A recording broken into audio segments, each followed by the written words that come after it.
गजा में चल रहे युद्ध के 2 वर्ष पूरे होने से ठीक पहले इस्राइल डिफेंस फोर्सेस के पूर्व chief of staff Herzi Halevi ने एक ऐसा बयान दिया है जिसने दुनिया भर में हलचल मचा दी है। दक्षिणी इस्राइल के एक सामुदायिक कार्यक्रम में हलेवी ने स्वीकार किया कि इस संघर्ष में 2 लाख से ज्यादा फिलिस्तीनी या तो मारे गए हैं या तो घायल हुए हैं, जो गजा की 22 लाख की आबादी का 10% से ज्यादा है। उन्होंने ये भी कहा कि आईडीएफ ने युद्ध की शुरुआत से ही दस्ताने उतार दिए थे और कानूनी सलाह ने भी कभी उनके सैन्य फैसलों को नहीं रोका। ये बयान हाल ही में दक्षिणी इजराइल के आइन हाबेसोर मोजाव में एक सभा के दौरान आया, जहां हलेवी स्थानीय निवासियों से मुखातिब थे। ये निवासी 7 अक्टूबर 2023 को हमास के हमले के दौरान प्रभावित हुए थे, जिसमें 1200 इसराइली और विदेशी मारे गए थे।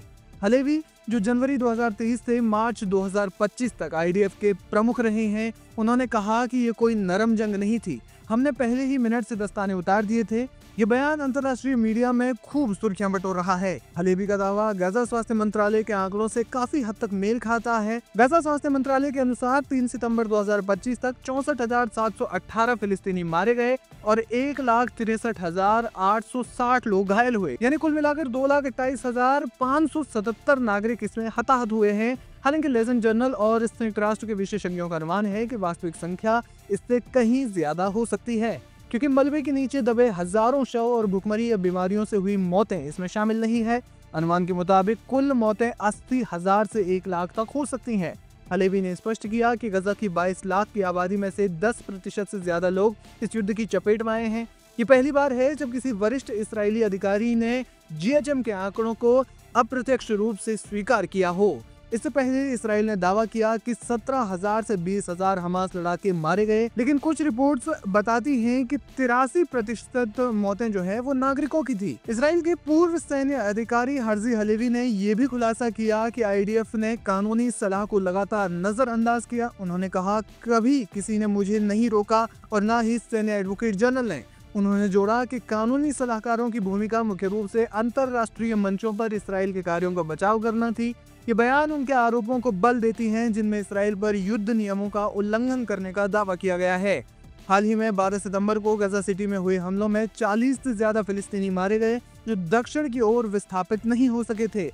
आपको बता दें कि गजा में 5 लाख से ज्यादा लोग भुखमरी के कगार पर हैं। संयुक्त राष्ट्र के अनुसार गजा की 54% आबादी आपातकालीन स्थिति में है और 2.1 मिलियन लोग विस्थापित हुए हैं।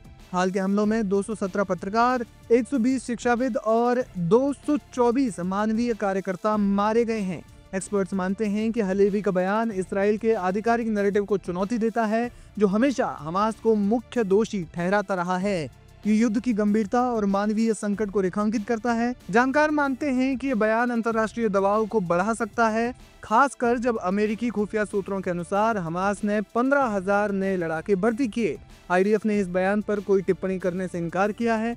जैसे जैसे युद्ध अपने तीसरे वर्ष की ओर बढ़ रहा है, ये बयान शांति की संभावनाओं और जवाबदेही की मांग को नए सिरे से उठा सकता है।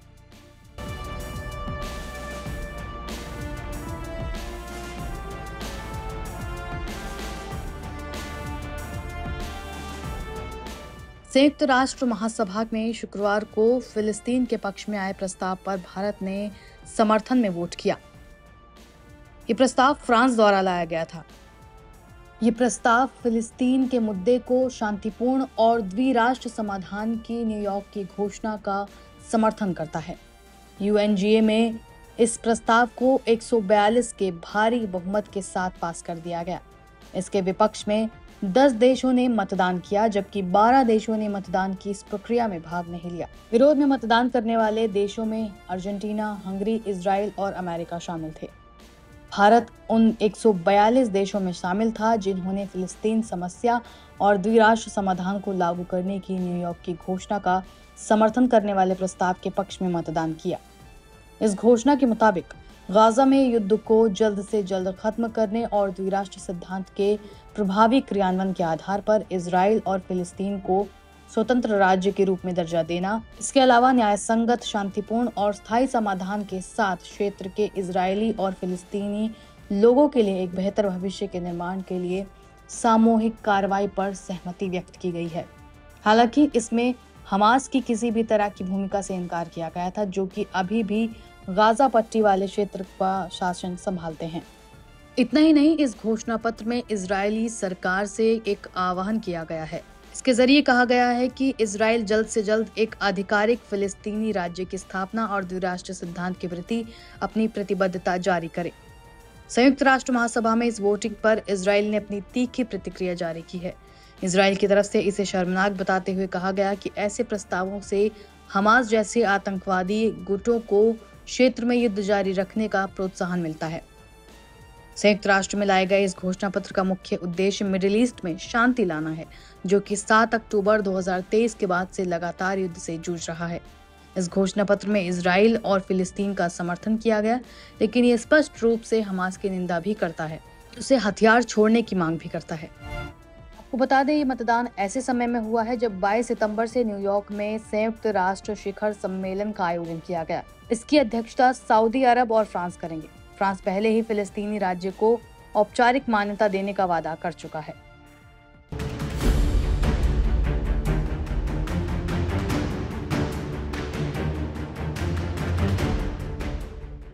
इस्राएली प्रधानमंत्री बेंजामिन नेतन्याहू ने वेस्ट बैंक में एक विवादास्पद योजना पर हस्ताक्षर कर एक बार फिर इस्राएल फिलिस्तीन संघर्ष को नई दिशा दी है।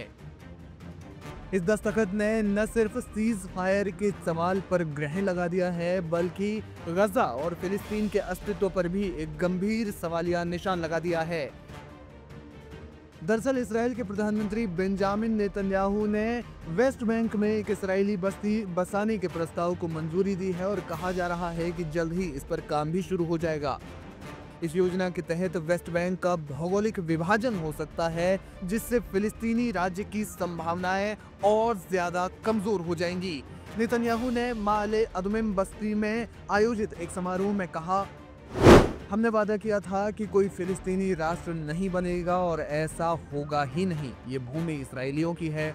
हम अपनी विरासत और अपनी भूमि की रक्षा करेंगे। ये क्षेत्र हमारा है और हम इसे किसी के साथ साझा नहीं करेंगे। उनके इस बयान ने अंतर्राष्ट्रीय समुदाय में तीखी प्रतिक्रियाओं को उकसाया है, क्योंकि संयुक्त राष्ट्र और अधिकांश देश टू स्टेट सॉल्यूशन को मिडिल ईस्ट में शांति का आधार मानते हैं।